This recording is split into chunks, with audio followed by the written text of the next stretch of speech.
And we are live. So I don't have a lot of time today. Just going to report on news events. In the news today was that the COP28 has pretty much rolled up and everyone's going home, including what was the last number? 100,000 lobbyists who they wanted to make a point somehow at COP28. We didn't have high expectations for what would come out of this particular COP. The conference took place in a major oil producing, maybe it's natural gas, UAE, probably natural gas. Anyway, fossil fuel producing country right on the border with Saudi Arabia and Bahrain and all the others, across the straits from Iran, another big oil producer. So we shouldn't have had our hopes up, right? That anything interesting would come out. There was a lot of kerfuffle about what they were doing behind closed doors or what they should have, focused on. As usual, the island nations are disappointed. I should probably just say something on that right now. The island nations are doomed. COP28 wasn't going to solve that, and 29 and 30 and 31 and 32 and COP58 won't solve any of that. They're doomed. And the reason they're doomed is not because, the conference of the parties isn't taking them seriously. The reason they're doomed is because they're doomed. They were doomed 10 years ago, probably. They're finished. And sorry. The last time we could have done anything for the island nations was probably 40 years ago. They're finished. And while I'm being honest, a lot of the coastal communities around the world, well, all the coastal communities around the world, including in the United States of America, all of them, all the coastal communities around the world are doomed. If there are some very, very wealthy coastal communities that have a lot of money and have a lot of backing, and they can build massive embankments and seawalls and turn back the sea, turn back, the sea god Neptune. If they have that kind of throw and they're willing to spend that kind of money, then they can buy themselves 40 years. Maybe. That's probably optimistic, but that's what I would allow for. If they were talking to me and they said, "Do we have a chance in hell?" As coastal communities, not island communities, coastal communities, do we have a chance in hell? And I would say, well, I can imagine some projects. We're probably talking, $500 billion per project, maybe, $500 billion per project, if it's not too big, and you could maybe save yourself. So maybe we could throw a few hundred billion at Manhattan, right? Maybe we could save Manhattan Island. How about Long Island? I should probably go check the elevation on Long Island, see how big that project would be. Maybe we could throw $500 billion at Long Island, save them. Okay. But you're going to be looking at 40-foot seawalls and massive pumps to pump the water out all the time. And you're not going to be able to see the ocean. You won't have a beach.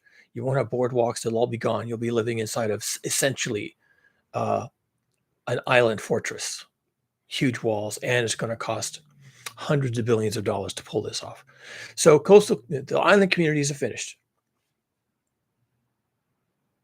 I don't know what my advice would be for them at this point.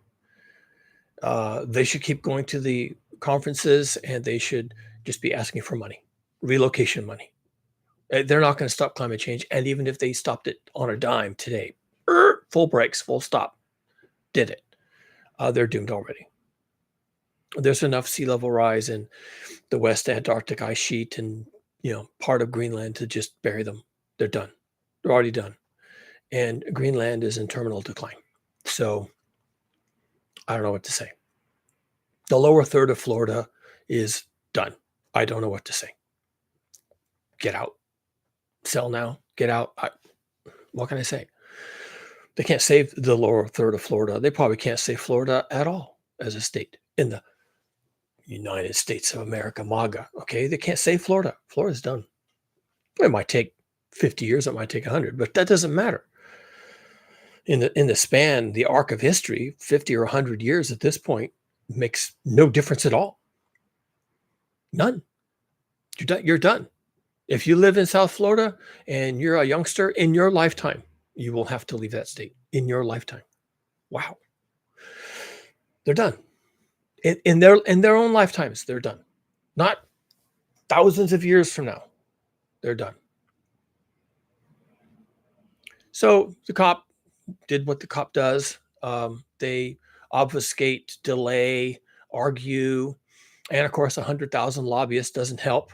I mean, how many lobbyists does one delegate or delegation have to talk to every single day during like a 10-day event, right? You're talking to hundreds of people who are just banging on you all the time with their opinions, just banging on you. There's 100,000 people want to talk to you because you're part of the delegation, and so they're pulling you this way, and then there's another one pulling you that way, and they're probably all saying the same thing. Our industry has important message for you, and our constituency has an important message for you, and our the global chamber of commerce, and the European Union, and the U.S. oil majors, and we've all got people here. Here, let us take you to lunch, and here, have a suitcase full of money, and we want your time. We want to talk to you. And so it's not surprising that we keep having these conferences every year, because the people who go there, they get wined and dined and drugs and blow and suitcases full of money, and why wouldn't they go?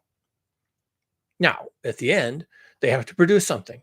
And, and the delegates from the island nations or the delegates from the poor nations have to go back with some kind of a story. Now, of course, they keep the money. Yeah, this is for me. Thank you. Goodbye. But, they have to have a story for their people who sent them. And, the story's not good. The story's not good. It's weak sauce. I don't even want to get into it. I haven't read it. People are already bitching about it. They didn't do enough. It was all watered down. We're all so disappointed that the Saudis and the Emiratis, and they did such a bad job, and they didn't accomplish anything. And we were expecting a lot more, but we couldn't have expected more just because of who was hosting this conference, and 100,000 lobbyists and suitcases full of Benjamins, and it's just all so disappointing. It's like, well, and I sit back and I think, wait, hold on a minute. What did you want to hear? I mean, exactly. Well, we wanted some language about equity and social justice, and floating all the boats, and the transfer payments to the poorer countries to get them ready, and we want to draw down CO2, and we want money set aside for that. We want money set aside for relocating peoples, and we want money set aside for floating all the boats, and money set aside for setting up wind farms and solar farms, and making sure that all these other nations are ready for the lack of availability of fossil fuels, and money this and money that, and then we want to reduce emissions, and then we want to have a plan, and then we want to hear language about how all the nations of the world are going to be helped into some sort of level of economic advancement and growth and jobs, and then we want to hear all these things. We don't want to hear what they actually came up with, which is we're just going to have to phase down fossil fuel use. Phase down, whatever that means. Who's going to go first? Are you going to go first? I don't want to go first. I got an economy to build. I got a country to build. I've got a suitcase full of Benjamins. Bye. And what do you expect to come out of this? And what if? Let's just do a what if, shall we? What if the Emiratis came out and said, okay, well, I've heard everybody, and we've made some agreements, and we did our best, and but what we really needed to do, and I'm really disappointed we didn't, was we just needed an agreement to leave all fossil fuels in the ground starting last week. We just needed an agreement to leave all fossil fuels in the ground. That's it. Tomorrow. 40 years ago would have been better, but yeah, tomorrow for sure. And if someone actually came out and said that, if Joe Biden, president of the United States, came out and said in some press conference, or maybe his summary of the COP28, why he's disappointed with it, if he came out and said, you know, what I really wanted the delegates at COP28 to come up with is recommendations to just leave fossil fuels in the ground, just leave it in the ground. And what would people do? Because that's what we kind of have to do. No, you'll say, oh, no, we can't do that because that would be, punishing the poor and punishing the global south and blah, blah, blah. Well, what are we trying to do here? Are we trying to save ourselves or not? Are we trying to keep the planet from hitting 10 degrees C above pre-industrial baseline temperatures, or do we not? Do we want a habitable Earth, or do we not care? Because if any of those things are important to you, like survival, like having habitable Earth, like having growing zones for agricultural products, like not having to wear a spacesuit to be above ground, no matter what your work is, construction work, farm work, walking the dog, and you have to wear a spacesuit, an air-conditioned spacesuit because it's so hot. Yeah, is that okay? Because if that's not okay, if you don't want that, then we have to leave fossil fuels in the ground. And 1970 would have been the best time to start doing that, but we didn't. So now we have to do it as quickly as we can. And no, the oil-producing nations did not come out of COP28 and stand on the top of the steps and say, well, we're going to leave fossil fuels in the ground. Or, well, we're disappointed because we didn't come to an agreement to leave fossil fuels in the ground. Or, something along those lines. No, of course they didn't do that. Nobody wants to hear them say that. People want to hear all this other woo, unicorns and rainbow shit. Reduce emissions. Let's just reduce carbon emissions, shall we? Let's not leave the fossil fuels in the ground. Let's just reduce carbon emissions. I like the sound of that better. I'm sure you do. Of course you do. Because carbon emissions are a result. They're not a cause. And so if you're going to reduce carbon emissions, you can just fight carbon emissions and fight CO2 and fight global warming and fight these things. And meanwhile, over here, everyone driving to Starbucks to get a latte, that's what's causing it. And if you want to really fight global heating, you have to stop people driving to Starbucks to be in the drive-through window to get their latte. That's what you have to do. You have to stop that. That's behavior. We can stop behaviors. We can fight behaviors. We can't fight the results of our behaviors. It's like you can't fight obesity. Yeah, you're fat. Yeah, but I'm going to fight my obesity. No, you're not. You should eat less or exercise more, or frankly, do both. Or have different friends, or go live in a different country that doesn't have, have so much bad junk food. Go live in the mountains or something. Change your lifestyle, change your location, do something, and you'll manage your obesity. But you can't fight obesity. You have to change your life to do that. And if you want to say, oh, well, that's the same thing. No, it's not. No, it's not. And a lot of people will say, well, we have to reduce greenhouse gas emissions. Everyone says it. They're always going around saying, well, we must reduce greenhouse gas emissions. I'm just like, okay. I mean, that's a result of something. That's a result of the fact that there are greenhouse gas emissions, somebody did something to cause that. So you must stop them from doing that, whatever they were doing. If you've got radiation in your community, you have to stop radiation leaks, right? Or radiation accidents. If you've got pollution in your rivers, plastics floating down your river, dead bodies or whatever, garbage, bags of garbage, then you must stop people from throwing things in the river. Because the things on the river, you could fish them out, you could pull them out of the river, but as soon as you turn around and come back, there's going to be more things floating down the river because you're dealing with an outcome and not a cause. You're dealing with an effect and not a cause. So if we want to reduce carbon emissions, or we want to, reduce greenhouse gases, or we want to reduce global heating, or we want to fight climate change, well, then you have to go to the source of that. What behavior, what industry, what activity, what is it that someone or some group of someone's is doing to create these emissions and this increase in greenhouse gases? Okay, go find those people and make them stop. But those people don't want to hear that. And those people have control of everything. Everything. They have control of everything. Those people who are causing this problem, Okay, those people are the upper middle class, Western, elite, educated, technologically savvy, democratic nation people. And they don't want to stop. I mean, do a poll. Do a poll. Ask your friends. Do an informal poll. So, you think global heating and climate change are a problem? Yeah, yeah, it could be. People seem to say that. I'm not a scientist, but I have to take their word for it. Yeah, it probably is a problem. Okay, well, how do you feel about reducing greenhouse gases in the atmosphere? Yeah, it seems like a good idea, actually. Okay, well, greenhouse gases are, carbon emissions and methane emissions. So maybe we should stop methane emissions, carbon emissions. Yeah, yeah, I guess so. Stop carbon emissions. Definitely, definitely. Okay, well, so if I told you that carbon emissions come from burning carbon-based fuels like oil, gas, and methane, maybe we should reduce the consumption of these fuels. Well, that's different, right? That's siren goes by, very appropriate.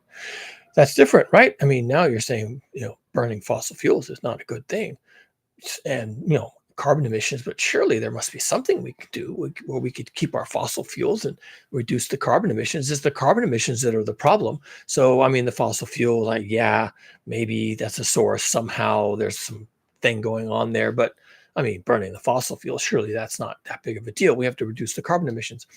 Yeah, we have to stop burning fossil fuels, and actually the best way to do that, I mean, once you remove them from the soil, once you pump the oil or pipeline the natural gas or dig up the coal or whatever, once they're above the surface of the earth, then they become a problem, and so we just have to leave them in the ground. Leave water in the ground. Well, fossil fuels, just leave them in the ground. I mean, how do you feel about that question? That's my last question. How do you feel about leaving fossil fuels in the ground? Well, where would I get my gasoline for my car? Well, you wouldn't. You wouldn't have gasoline or diesel. And we wouldn't have the kerosene that goes into the jet fuel that runs the jets. And well, that sounds really bad. I mean, are you saying in order to reduce greenhouse gases and to reduce carbon emissions and reduce fossil fuel consumption, we just have to leave the fossil fuels in the ground? That's what you're saying? Yeah, that's what I'm saying. That's how it works. That's physics. That's how it works. Well, we can't do that. No, we can't do that. No, we have to. We need these things. I mean, there's jobs and there's economic growth and there's floating all the boats, and think of the children and I have to I drive 40 miles a day to work one way, 80 miles round trip, and I have to get a tank of gas every other day to do that. And I couldn't get to work. I wouldn't have money. What are you talking about? You can't talk about leaving fossil fuels in the ground. No, we need fossil fuels. We just need to reduce emissions. What's wrong with you? Don't you understand the problem? The problem is the emissions. The problem is the greenhouse gases. That's what they keep telling me. It's the greenhouse gases. I know that much. Everyone knows that. Hell, they teach that in the schools to the little children, the greenhouse gases. Terrible thing. We have to fight greenhouse gases. And I guess that means we have to fight emissions. But fighting emissions, that doesn't translate in any way whatsoever to this thing you're saying, which is leaving fossil fuels in the ground. Are you insane? What are you, a communist? What's your problem? Why would you say something? See, now my children overheard this. Now they're frightened that I'm not going to be able to have my job. It's okay, kids. Don't worry. Don't listen to the bad man. So what do these people expect to come out of COP28? COP28 was basically business as usual, more or less. Well, we're going to phase down fossil fuel consumption, which really kind of shocked me. Phase it sideways or phase it on some diagonal, but not down. I mean, not out. I mean, we're not going to out. We're not going to zero fossil fuels. No. We'll phase it down, and limp wrist will do something, unicorns and rainbows, but we'll phase it down. And yeah, that kind of surprised me a little bit because we haven't heard that kind of language before. You don't get that kind of language out of Al Gore, and you don't get that kind of language out of John Kerry, and you don't get that kind of language out of Joe Biden. They won't say those words. They won't say those words. They're not going to say that. No, they won't. They'll say, well, we must reduce carbon emissions. And everyone goes, yeah, that sounds like a great idea. Reducing carbon emissions. Do you know what that means? I don't either. But it sounds good.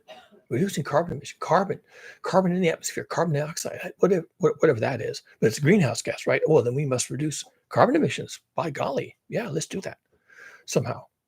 Wait, we have to leave fossil fuels in the ground to do that? Wait, well, then we can't leave fossil fuels in the ground. We need the fossil fuels, but we still have to reduce the carbon emissions, you see. And what do you want? Okay, it's a stupid question. I'm just being dumb, right? I know what you want. You want to reduce carbon emissions. And you want to get in your car and go to Starbucks and go to the drive-through and idle your car at the window and get your latte. And then load the family up and drive 300 miles for Christmas and get on an airplane and fly, 10,000 miles to go to Venice, which is slowly going underwater, and then go to South Florida and see your grandparents and their house has already been flooded 3 times, and you just want to reduce emissions. Please, someone, anyone, any way you can do it, reduce emissions, please. Now, excuse me, I'm late for a flight. What do you want? You don't want anything. I know what you want. You just don't want any troubles. You don't want any interruptions in your sacred, inviolate way of life. Do not cross with me. Do not get in my way of my progress. Do not get in the way of my economic religion. If you want to reduce carbon emissions, please do. And go right ahead, provided it doesn't do anything to my access to fossil fuels. And people are upset that COP28 only came up with wording about phasing down fossil fuel emissions.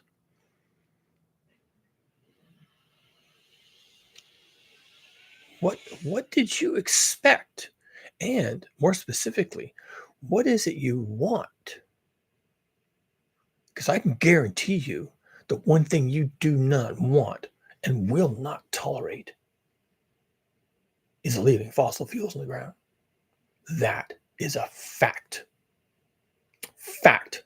And if I'm wrong, then leave a comment and tell me how I'm wrong and tell me what you're willing to do, what you're willing to lose, what part of your sacred way of life you're willing to sacrifice and do without in order to leave fossil fuels in the ground. Because, as I have said on this channel many times, more times than I can count, you are 100% reliant on fossil fuels for everything you eat, everything you drink, every thought you have, everything you say, everyone you know, everywhere you go, everything you do, everything you purchase, all of it. All the water that comes to your house, to your tap, all the waste that gets flushed down the toilet, all the electricity, everything, all the appliances, the road, your car, the street trees, clothing on your back, every single thing, 100% of everything you say, know, and think is 100% reliant on continuous input of cheap fossil fuels. And yet, reducing emissions requires that you leave them in the ground. And you may say, well, no, that can't be true. Surely there's a technology. Surely we can innovate our way out of this. Surely we can build something or buy something or have something sent here from China that'll make a big difference. No, you can't. You can't. If you could, trust me, you would be doing it already, because we are up shit's creek regards to carbon emissions. We are in big trouble. You are in big trouble. The island nations are gone. They need money to emigrate. The coastal communities are done. Half of Florida is finished. They shouldn't be able to buy or sell or build any housing in the southern half of Florida because they're done. That's reality. That's reality. That's how this is going to play out.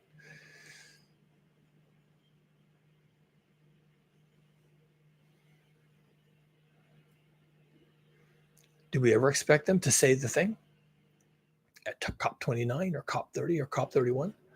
Do we ever expect anyone to come in and say, well, we tried language of phasing out, we tried language of equity and floating all the boats and economic growth and alternative energy, which is another topic I got to talk about. And, now we're having to say it. Now we're going to say it. It's time to leave all the fossil fuels in the ground. And when they say that, if they ever say that, and if they ever come up with a substantial plan to do that,